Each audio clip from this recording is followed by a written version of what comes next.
today we will see about prayer. How many of you pray? All of you. Most of the times we think we are praying, but then it's not actually prayer. Because we are a prayer group, right? We are a prayer group. As a prayer group, we are gathered here. We are praising God. We are thanking God. We are offering our adoration to God, and we are also glorifying Him, and all that is possible we are doing. But if we do not have the right attitude, most of the times it will not be a prayer. So before I start, if you are all men and women of prayer, could you tell me what is prayer? What is prayer? Talking to God, okay. Communion with God, okay. Then what else?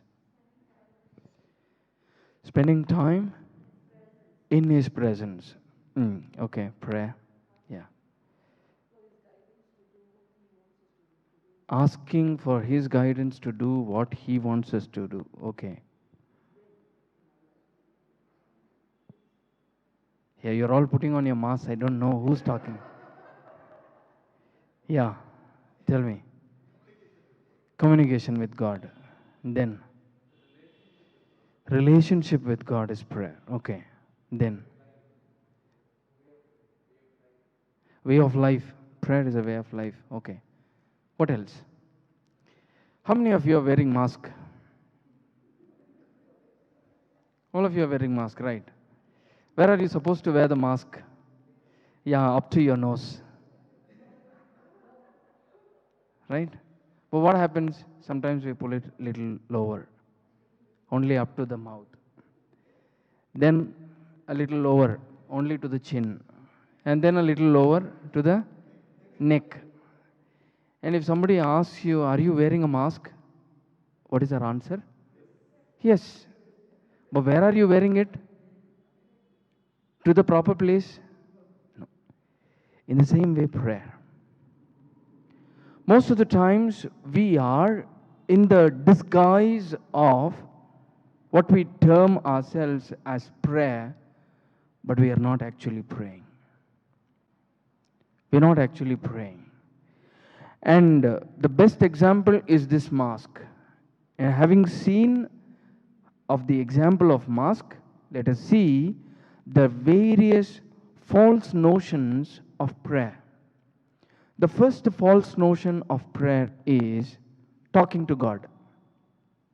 You talk and talk and talk. Whether God is listening or whether you are listening to God, big question. So, most of the times they term charismatics, prayer groups, in this group. Those who talk to God, always. We keep talking. And St. Paul has a very stern warning to people who always talk. What is the warning? You must be knowing the scripture. First letter of St. Paul to Corinthians, chapter 14. If there is no love and you go on talking, it is, you are a noisy gong and nothing else. Therefore, remember in your prayer, if there is no love, we are only a noisy gong. Praise the Lord. Praise the Lord. Praise the Lord. In the same way, I'm not going into detail for all the explanations that you gave. I'm not going into detail. If I start going into detail, I will not be completing what I have prepared and come. So we all pray. The right notion of prayer is what we all have to understand today. Victor asked me to talk about praying unceasingly. Without any stop, continue to pray. That is the topic he gave me. But before you have to pray unceasingly, you should know what is prayer. Therefore, now I asked you, what is prayer? Most of the times we think words are prayer. Words are prayer. But are the words prayer? No, no, no, no, no. They are only a means to express ourselves. Words are only a means to express ourselves. St. Paul, writing to the Philippians, he says, the Spirit of God will help you to pray with something more than words, with deep sighs. He helps you to pray. It seems it happened that once a sacristan was about to lock the church. It was about 12 o'clock in the afternoon, and the sacristan was about to lock the church. And there was a very pious Catholic who came. He wanted to have a visit to the Blessed Sacrament. And then he ran and came. He knew it was a time because the bell he heard from a very long place. He heard the Angelus. And after the Angelus, the sacristan is going to lock. And once he locks, there's no way to get into the church. So this man, he came running, and he was almost reaching the gate when he was almost about to lock the doors. Then from there he said, oh God, today I'm going to miss seeing you. There was a deep sigh that he left out. Well, the sacristan was watching him from far, and he observed what exactly this man was doing. And then when he came near, he said, sir, please, I just want to go in, just a small visit. The sacristan said, I will let you in,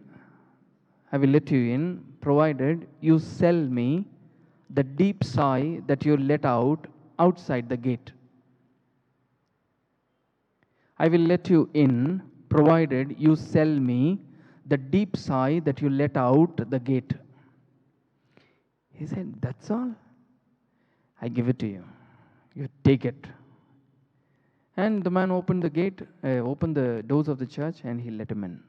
He came in, he prayed, he finished his prayer, had a visit, and he went back home. That night, God appeared to him. And he said, my dear man, you sold him a deep sigh. You sold him the best form of the prayer that you could ever make. The longing that you had, the deep longing that you had for me, you just sold it away, just like that. And only then he realized what he had given was a precious treasure. He had already given it away to the sacristans, and it had become the sacristan's possession. My dear friends, you must remember that a lot of things happen in our spiritual life which we cannot see. For example, in the book of Genesis, the story of Esau and Jacob, I'm sure you all have heard about it. You know, for a little porridge, Esau sold his birthright. When he was selling his birthright, did anyone realize what exactly was going to happen? Or did Esau consider that when he is selling his birthright, does he lose anything greater? Did he realize at that particular time? No, he didn't realize. But then when he sold his birthright, you see how the things work out. Without his knowledge also things are working out. And then you see the mother becoming an instrument in the disguise of Esau. She sends Jacob.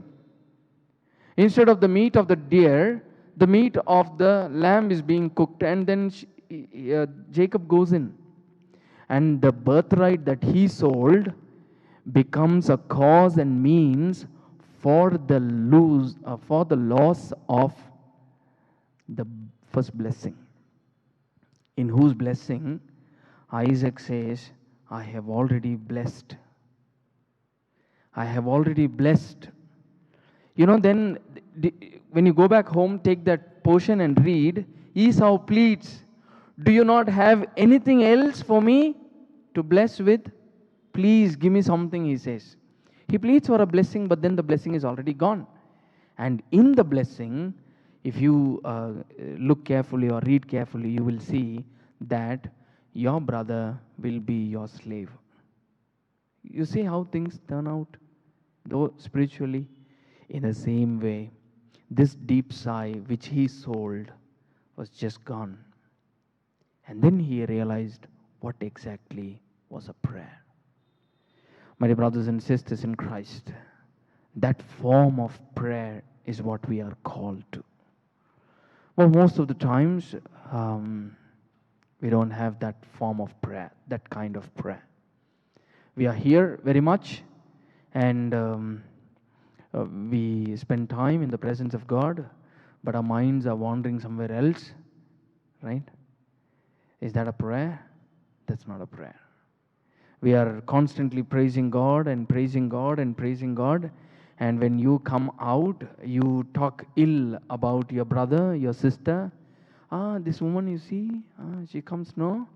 How nicely she prays, how nicely she gives the word of God. Have you seen her life? Very, very dirty. No, no, no, no. You talk behind the back of others. Do you think that's a prayer, what you offered inside? Do you think? Yes or no? No, no, no, no. Your life and your form of worship is contradicting. Therefore, that will never become a prayer. And one biggest enemy for all of us is our tongue. The tongue that praises God here in the church is the same tongue that talks about others, forgetting the fact that they too are created in the image and likeness of God. Right? We are all created in the image and likeness of God. When you go out and talk about somebody else's image and likeness of God, you are dishonoring God also. Right? I'm sure being members of the prayer group, these days you should have got that small little video of Pope Francis about gossip. You saw that? If you have not seen, just get access to it and then see it. I'm not going into detail. Therefore, our life and our form of worship is contradicting, then also it is not prayer, especially for us. Well, now being members of this prayer group, you will have to compare yourselves with others now. You compare yourselves with others. Ordinary faithful or ordinary Catholics who doesn't know anything else than saying a rosary. All that they know when you say prayer, that they know is rosary. Most of the times we as members of the prayer group, sometimes we could be proud that we know God better, and these do not know God better. They do not know what is prayer. All that they do is just say a small little prayer or the rosary. We have that attitude. If you have that attitude also, what you offer here is not prayer. Well, there are so many things when it is, when it is related to us, there are so many things that we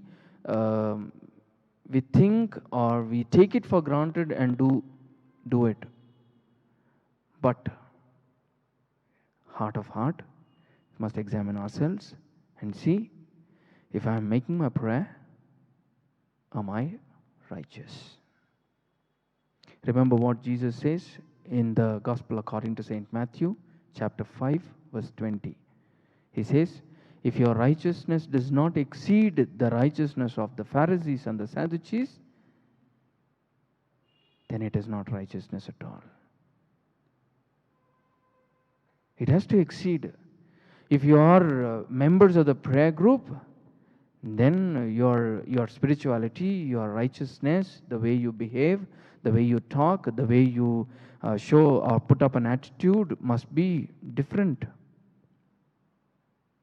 Different. The closer that you come to the altar, the bad you become. That's what they say. They also tell me, I'm sorry to say, I have to be humble enough to say, the closer that we go towards the altar, we lose the presence of God, we lose the reverence of God, and whatever. We talk about other priests, we talk about people. There are so many things that happen. The closer you are towards the altar, the farther you are to God. I don't know how far that is true.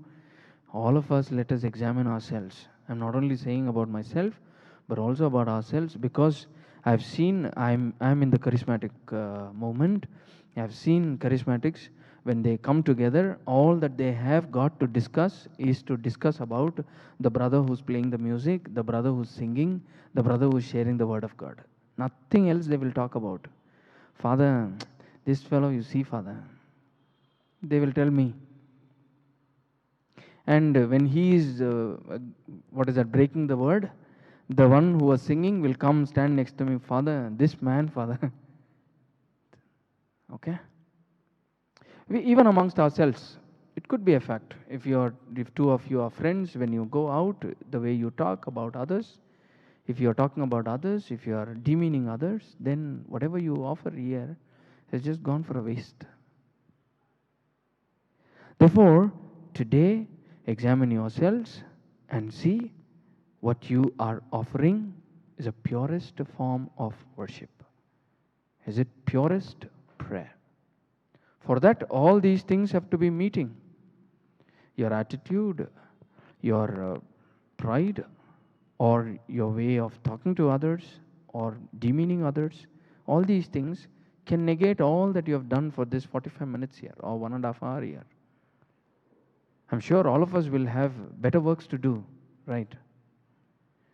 I was just thinking that Victor has arranged somebody else to give a talk, because I asked him to call me at 6 o'clock. I was in the middle of something, and at 7 o'clock, one letter came from UCAT Foundation in Germany, and I was a little disheartened. They have written, we can't give you the money for the project. Okay. Exactly just before I came, the message came. I just read the mail and I came. So when at 6 o'clock, when I was doing my work, anyway, Victor has not called me, so that means I need not go. Somebody else he has arranged, I thought. But then at 6:30 he called me and he said, Father, you are coming. Reminder, he said. Then I said, I had to come. It's like that. There are things that God is constantly working. And whatever we do does not match with what we say or what we pray, then all that we have offered here is futile. I have other important tasks to do. You also would have other important tasks to do.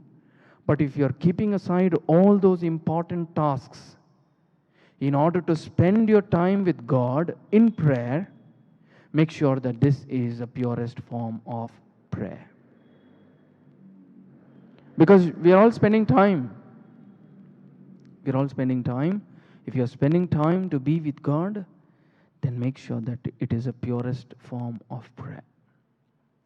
We were in the seminary, and whenever we go in the morning for prayer and for mass, there were brothers who would doze off a little, and I also would doze.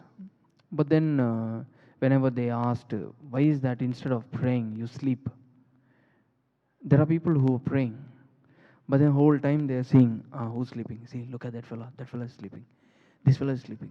This fellow is sleeping. Our Father who art in heaven, hallowed be thy name. See, look at that fellow is sleeping. Whole time they are worried about who's sleeping.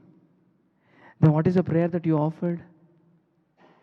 A saint says, the man who sleeps sins less. The man who sleeps sins less. So therefore he said, it is okay to sleep in the presence of God than talking about somebody else. And therefore, you must see the purest form of prayer could be anything for that matter, my dear brothers and sisters. Praise the Lord. Praise the Lord. Praise the Lord. So therefore, this man says sleeping is okay. And now coming back to the scripture, the book of Samuel, chapter 3, we find that God talking to Samuel. Where? When he was sleeping. Where was he sleeping? In the temple.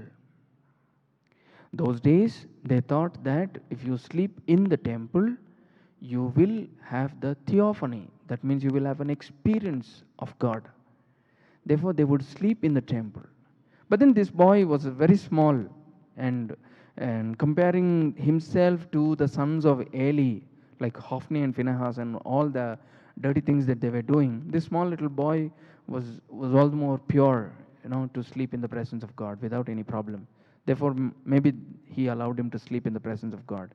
And moreover, because there would be sacrifices offered, the whole place would be warmer, and you can sleep there without much cold and without you needing a blanket and so on. It could be another reason also. But there is the place where he had the experience of God. He felt the presence of God, the calling of God. Only if we are having that purest attitude and purest form, we cannot have an encounter with God. Today, being members of the prayer group, what is your spiritual growth? What is your spiritual growth? From how many years are you praying? I'm sorry, I will challenge you. If you take it in a positive note, this will prick you a little, but then take it, okay? Because I have not come here to soothe you with my words. I have come here to prick you, okay? Yeah. How many of you are praying here from past how many years? Leave the corona break. Maybe some 2-3 years at least. More than that? How many years? 25-30 years. What is your spiritual growth? Have you grown? See, I prepared something, okay? I prepared something and came. The Lord is not allowing me to talk that. Let's keep it aside. Let me listen to what the Spirit tells me to talk. I will talk to you. No, that's okay because it is going on live. Okay. What is your spiritual growth? How far have you grown with the Lord? 25-30 years is not a small time. What is your growth? Have you asked God to give you something?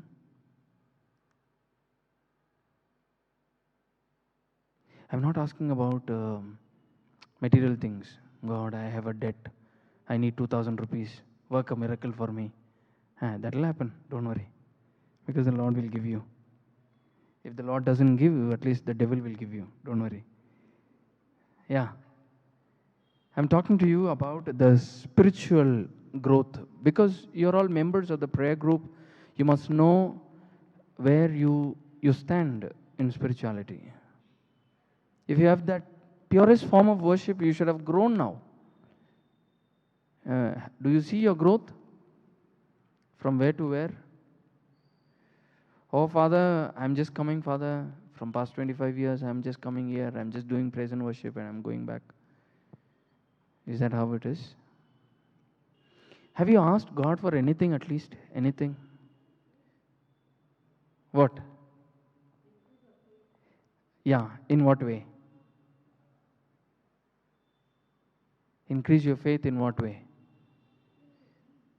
Faith in Him, yeah.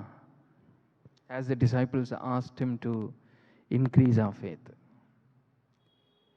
My friends, there are the charisms which St. Paul would write in the first letter of St. Paul to Corinthians, chapter 12. There are variety of charisms. Variety of charisms. At least some 9 he mentions there. You have the Bible with you. Can somebody take the first letter of St. Paul to Corinthians, chapter 12?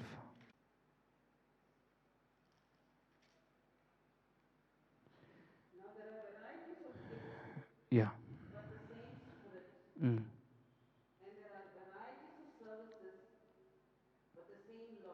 Mm-hmm. Mm. Mm.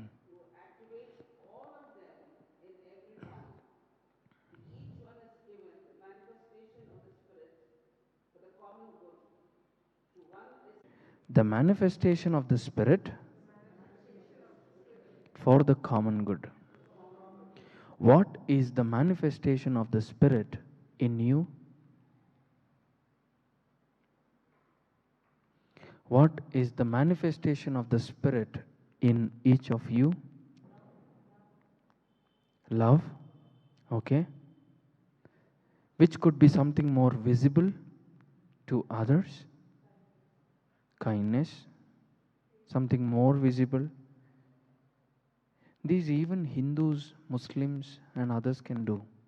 Love, kindness, and all that. On a school, he sold oranges and he has built a school. Yesterday, he was awarded Padma Shri. That man, I don't know whether he knows Christ. Okay. He has patience, he has kindness, he has love for the children, all that he has. But for you, I'm talking to you as members of the prayer group, not like ordinary Catholic faithful who come for Sunday Mass and go back, who come for the way of the cross and take part piously, shed some tears and go back. I'm not talking to them. I'm talking to you as members of being in the prayer group for such a long time. Now continue reading. To one is given. Okay. Yeah. Yeah. The utterance of wisdom. And then, yeah, the utterance of knowledge. And, okay. Yeah, faith by the same Spirit. This faith is not just to increase, but rather to move mountains. He says, and it happens. Like Elijah, like Elisha. You know, the way they work miracles. Yeah, faith like that, where you are strong. Yeah, go on. To another gift of healing. Yeah. To another the working of miracles. To another prophecy. To another discernment of spirits. To another various kinds of tongues. To another interpretation of tongues. All these are activated by the same Spirit. And these are different charism or different spiritual gifts that the Spirit gives to those who are constantly at prayer. My friends, today you ask yourself, where do you fit in? Which gift the Spirit has given you? Ask for yourself. When you get back home also, you read once again and ask, have I got any of these gifts? Ask. It will be given. He will never say no. He will never say no, provided you have not asked. How many of you have asked, God, give me a gift of tongues? Has anybody asked? No. You've received the gift of tongues? Yeah, pray, pray. The Lord will give you. I think it was first time I was in the Divine Retreat Center. I finished my retreat and I came back and I was going for my work. And when I was going, I didn't know how to pray. So one day I found a brother standing there and he was saying, Sha-la-la-la-la-la, he was saying. Then I asked somebody, what is this? They told me this is the gift of tongues. And that day I said, I will pray for the gift of tongues. And I prayed for the gift of tongues. And I was actually driving. I was going. I still remember, those are fresh in my mind because I was just coming to the renewal and I was praying. And those are the times that the Lord was working, very powerfully. And then I was just praising God and I was going. Without my knowledge, 3 words came out of my mouth. Sala hala mala. Shala hala mala. I didn't know what these were. Then I was thanking God, okay, I got the gift of tongues. I continue to say it. And some of the Bibles in Psalm 119, these words are found. Sela, mala, hala. And they have a specific meaning in Hebrew also. Possible. And then, when I was in the renewal, then there were so many who used to tell me, there was a man who would talk for 9 hours in the gift of tongues. But then, I continued, and then, the scripture says, whatever you talk in the gift of tongues before a person who doesn't know about the gift of tongues, it is futile. For all of us who have a value for the gift of tongues, you speak in the gift of tongue, I speak in the gift of tongue, and then our faith increases, our bond increases. But if I speak the same to those who do not know about the gift of tongues, what happens? See, actually, they're mocking God. See, this fellow goes on saying, right? Do they not mock? Do they not laugh? They laugh because they don't have a taste of the gift of tongue. Therefore, gift of tongues are not to be, to be for a show to attract others, but rather gift of tongues to be used for us in the prayer group in order to grow together, having a bond. And then, I can go on talking about each gift. Have you any time prayed for a gift of healing? Healing? Yeah. Pray for the gift of healing the Lord gives you.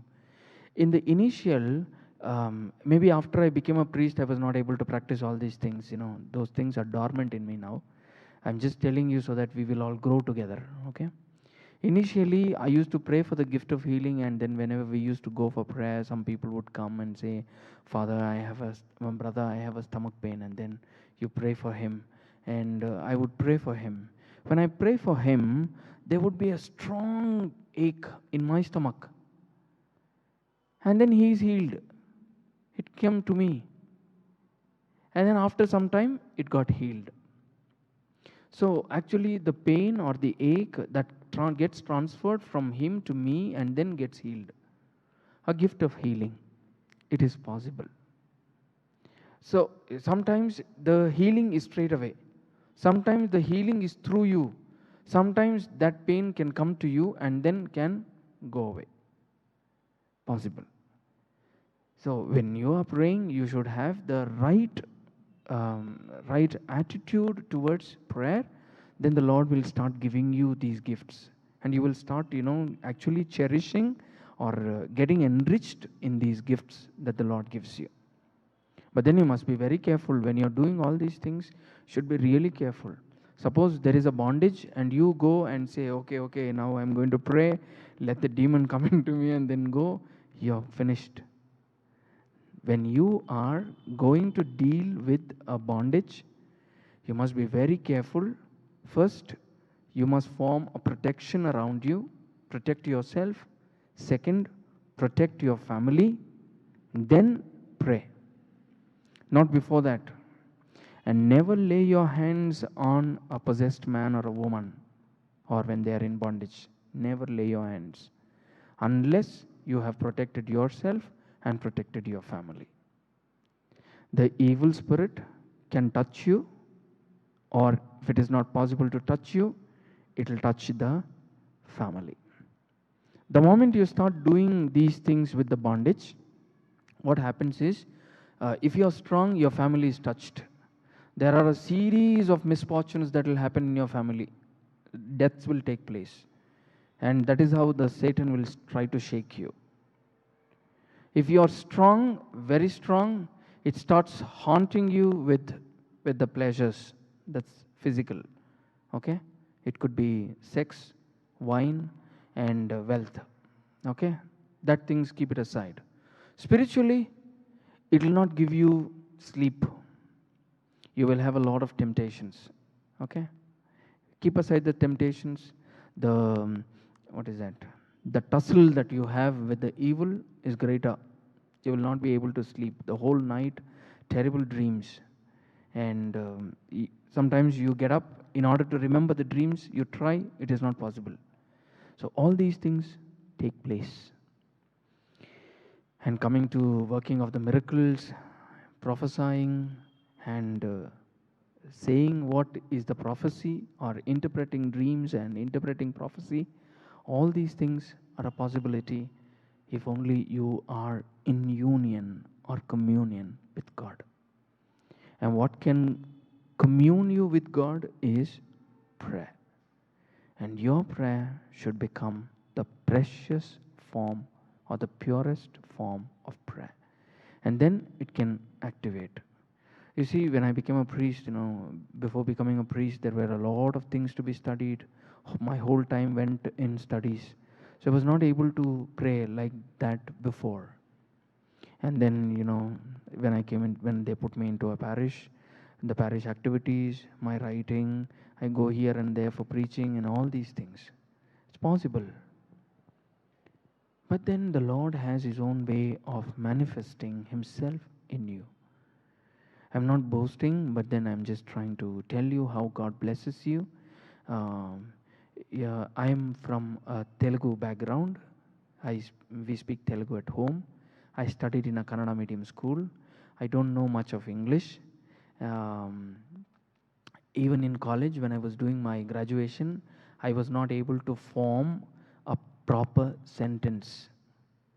I was not able to form a proper sentence. I do not know how I passed my graduation, but then the Lord has been so gracious enough that He has given me so much of a wisdom that now I have got so many degrees and other things. And He also gives me wisdom of languages. I'm from a Telugu, studied in Kannada medium. I was very fluent in Kannada.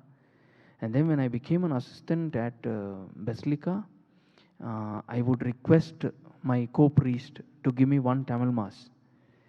And he would say, "You don't know Tamil, how will you celebrate Mass? You are going to be a laughing stock in front of the people." Then I said, "At least some forum for me to, give me some forum for me to express or to celebrate one Mass." One fine day, he called me in the afternoon at about 2 o'clock and he said, "You see, I will give you one chance. You have to prove." He said, "Yeah." I said, "Okay, I will prove. See, 2 o'clock there is one funeral mass. You go celebrate," he said. He wanted to sleep, so he gave me funeral mass. I went with all enthusiasm and said, I began the mass. None of them are responding. I had to say, "In the name of the Father and of the Son and of the Holy Spirit, Amen. The grace of our Lord Jesus Christ and the love of God and the communion of the Holy Spirit be with you and with your spirit." I had to say that. I had to say everything. And then first time, I just finished the Mass. I just read and finished. Now I could read Tamil also. I just said the Tamil Mass. Second time he gave me a chance. I wrote down 3 or 4 sentences, went and gave an introduction. The third time I gave 5 minutes introduction. Then I said, if I am able to give 5 minutes introduction, why I not preach in Tamil? Then I preached for 5 minutes. In a funeral mass, all this took place in funeral masses only. Because anyway, these people are there, they are listening, they need some consolation. I would give my consolation in Tamil, with the broken Tamil. It was possible. Then 10 minutes of preaching, and then he once listened and he said, "Hey, your Tamil is excellent, man. Why don't you celebrate a mass on Saturday at 11:30? On Saturday at 11:30, the church is swelling. Actually, people are even standing outside." And Father John Rose was the parish priest at that time. And the Tamil that was so fluently it was coming out. I myself didn't know how exactly it was happening. That is the wisdom that God gives. That is the wisdom that God gives. So I am able to preach in Kannada, in Tamil, in English without any problem, even without any preparation most of the times. And most of the times I prepare in Kannada and I take the same paper. If you see, this paper is in Kannada. Okay? It is in Kannada and I go there, I prepare in Kannada, I go there, any language for that matter, in English or in Tamil, I am able to speak. That is the wisdom that God gives. I'm not boasting here. I'm just telling you how if God chooses you, you have to be. I still remember it was in the initial days of my renewal and I had to make a discernment, my discernment. And when I had to go for my discernment, it was 1 year discernment that I did in the Pota Retreat Center. And I wanted to tell God, I would like to be a lay preacher because I wanted to get married. Seriously, on a serious note, I wanted to get married, have children, have a big bungalow, have a big job, maybe like a CEO of a company, and have a nice car and all that. I had big dreams. God tells me, no, in fact, I used to argue with him. God, why not? He says, no, I want you to be a priest. No, no, no, I don't want to be a priest. We went on arguing for so long, and it took 1 year for me to heal and discern. And just like Jeremiah had his own girlfriend, and God said, no, you can't marry. Still, he ventured in marriage, and she died. She got killed. Okay, now don't ask me, Father, what about you? Okay. Then after that, the way God worked also, the way He brought me inside the seminary, and the way He has blessed me, and every year, year after year, the Lord, shows mercy. It's tremendous. Only when I look back, I see the amount of miracles or the amount of wonders that He has been doing in my life. The same is being possible with us also, who are members of the prayer group. But only thing is, we are not able to dig deep. We are not able to go in. We are not able to uh, go to the deeps. We only touch the shallows. We are just, okay, Father, I just praise and thank God. Okay, God, I'm thanking you, praise you for what you did, finished. Now take it to the next level. For the next level of the spiritual growth, ask God to give you those gifts. Ask, He'll give you. Matthew 7:7 says, ask, it will be given. If you don't ask, God will not give. So ask. God knows what is to be given. But still God expects you to ask, right?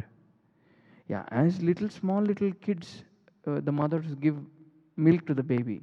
It cries. If the child doesn't cry, does the mother give milk? Possible? No, you won't give. Because it doesn't even segregate. The milk doesn't segregate also. So therefore, you have to ask, if the small little baby cries only, the mother is able to give milk. And then when the children ask for food only, the mothers or the fathers give the food. In the same way, unless you open your mouth and ask God for that spiritual nourishment that you need, or that manifestation of the gift in you that you need for the faith of others, you must ask. And ask. Constantly ask. God might give you now, may not give you. When you are praying for a gift, God might enable you with another gift. That is also possible. Okay? I still remember a brother who comes to renewal as an ordinary lay faithful.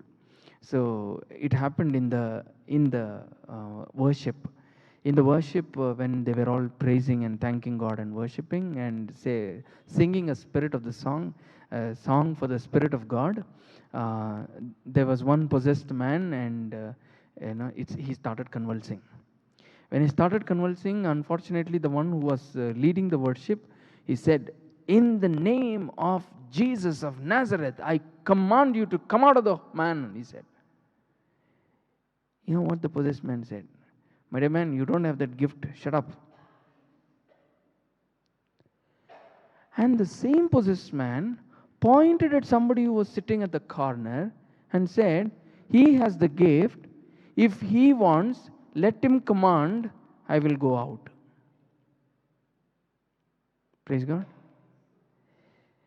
And this brother, in all humility, he said, "Please come. You have a gift. You can work wonders with that gift. Come." He was terrified to the core. Imagine, just like you come for prayer and somebody tells you, you command the devil to come out. You will be afraid, no, what will the devil do when I go out? This man, with all shivering, he came, he stood there, and the brother who was leading the worship taught him how to say.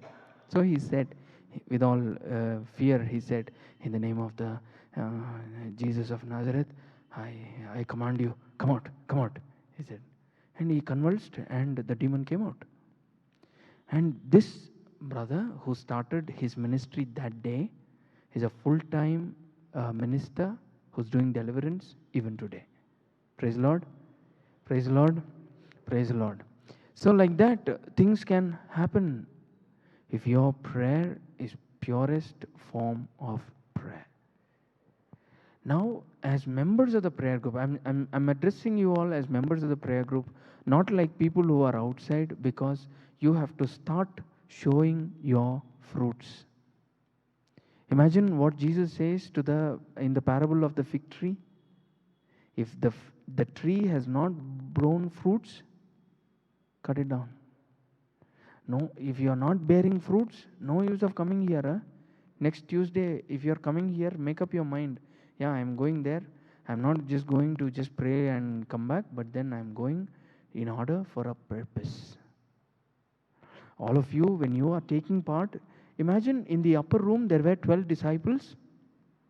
And how many of them stayed back in the home? How many of them went preaching? All of them went preaching. Right? So, all of you who are here are equipping yourself. This is the upper room. Equip yourselves and go out. If not for preaching, for healing, for ministry, for wisdom, for utterance of knowledge. Do people come to you for counseling at least? Will they ask you, what exactly am I to do at this particular time?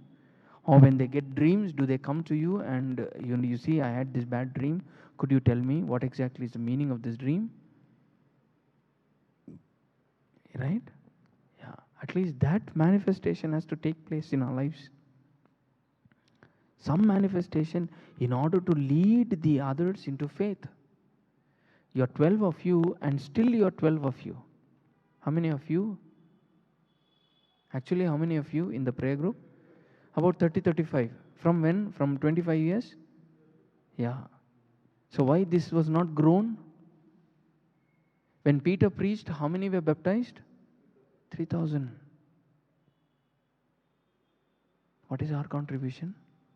I seriously want to ask all the priests, how many of you or how many of others have seen you and got converted to being a Christian? I wanted to ask all my priests. Most of our priests' answers would be nil. We would have given the sacrament of baptism. That doesn't count. That doesn't count. Has somebody seen you change their life and wanted to be a Christian and then embraces Christianity? Then you have borne fruit. Otherwise, you have not borne fruit. Therefore, when we say prayer, when I say I am praying, remember that is my prayer a purest form of prayer. If not, make it the purest form of prayer. Well, anyway, Victor told me a theme and I prepared a theme and I prepared a passage also and came, but the Spirit of God wanted something else to be spoken. Praise God. Praise God. Praise Lord. Let's all stand.